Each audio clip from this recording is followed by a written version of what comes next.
Champions লিগের ফাইনালে পিএসজির বিপক্ষে আর্সেনাল ঠিক কেন হারল? সবাই হয়তো বলবেন টাইব্রেকারের শেষ পেনাল্টিটা গ্যাব্রিয়েল মিস করার কারণেই আর্সেনাল হেরেছে। কিন্তু আমি যদি বলি গ্যাব্রিয়েলের জন্য নয়, আর্সেনাল আসলে হেরেছে টাইব্রেকারের আগেই, কয়েন টসের সময়। বিশ্বাস করবেন? দেখেন, টাইব্রেকারের আগে দুই দলের ক্যাপ্টেনকে নিয়ে দুটি টস করেন রেফারি। প্রথম টসটি হয় মাঠের কোন দিকের গোল পোস্টে টাইব্রেকার হবে সেটি নির্ধারণ করতে। দ্বিতীয় টসটি হয় সেখানে কারা আগে পেনাল্টি নিবে সেটি নিয়ে। চ্যাম্পিয়ন্স লিগের ফাইনালে এক পাশের গোল পোস্টের পেছনে ছিল আর্সেনালের ফ্যানরা, অন্য পাশের গোল পোস্টের পেছনে ছিল পিএসজি ফ্যানরা। তাই প্রথম টস জিতে পিএসজি ফ্যানরা যেদিকে, টাইব্রেকের জন্য সেদিকের গোল পোস্টটাই সঙ্গে সঙ্গে সিলেক্ট করেন হাকিমি।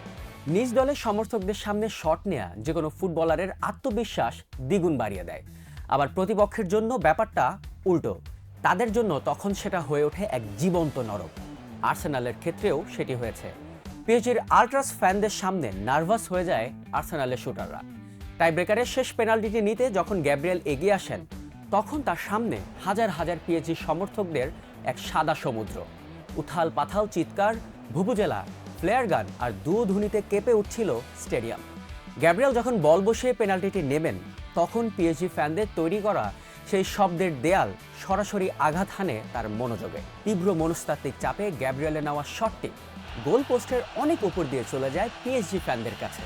মুহূর্তেই ইতিহাসে প্রথমবারের মতো চ্যাম্পিয়ন্স লিগ জেতার স্বপ্ন ভঙ্গ হয় আর্সেনালের, আর পিএসজি মেতে ওঠে ব্যাক টু ব্যাক শিরোপা জয়ের উল্লাসে। ফুটবল খেলায় টাইব্রেকার মানেই শুধু ভাগ্যের খেলা নয়, এর পেছনে লুকিয়ে আছে জটিল মনস্তত্ত্ব, বিজ্ঞান আর গাণিতিক হিসেব নিকেশ। 120 মিনিটের লড়াই শেষে মাঠের খেলোয়াড়দের চেয়েও বড় হয়ে ওঠে গ্যালারির গর্জন আর কয়েন টসের ভাগ্য। স্পোর্টস সাইকোলজিস্ট ডক্টর পল ম্যাকার্থির বিশ্লেষণ অনুযায়ী, গ্যালারির তীব্র দুয়োধ্বনি, চিৎকার, ফ্লেয়ার গান কিংবা লেজার লাইটের মতো বাধার মুখে পেনাল্টি মিস করার হার সাধারণ সময়ের চেয়ে প্রায় 15% বেশি হয়।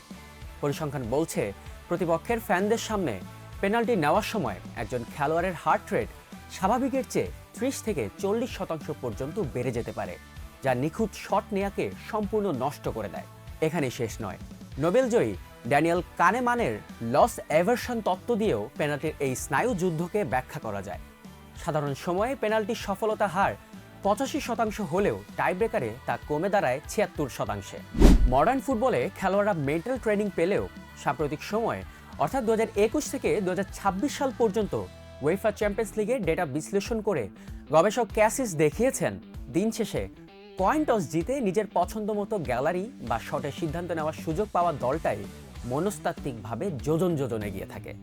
লন্ডন স্কুল অফ ইকোনমিক্সের প্রফেসর ইগনাসিও পালাসিওস হুয়ের্তা এবং জোসে আপেস্তাকুইয়া প্রায় 2820টি পেনাল্টি কিক বিশ্লেষণ করে একটি যুগান্তকারী তথ্য দিয়েছেন। তাদের গবেষণা অনুযায়ী, টাইব্রেকারে টস জিতে যে দল প্রথম শট নেয়, মনস্তাত্ত্বিক সুবিধার কারণে তাদের জয়ের সম্ভাবনা এক লাফে 60.5% থেকে 62% পর্যন্ত বেড়ে যায়। কারণ দ্বিতীয় দলটির ওপর সবসময় পিছিয়ে পড়া বা ম্যাচ থেকে ছিটকে যাওয়ার এক তীব্র মানসিক চাপ কাজ করে।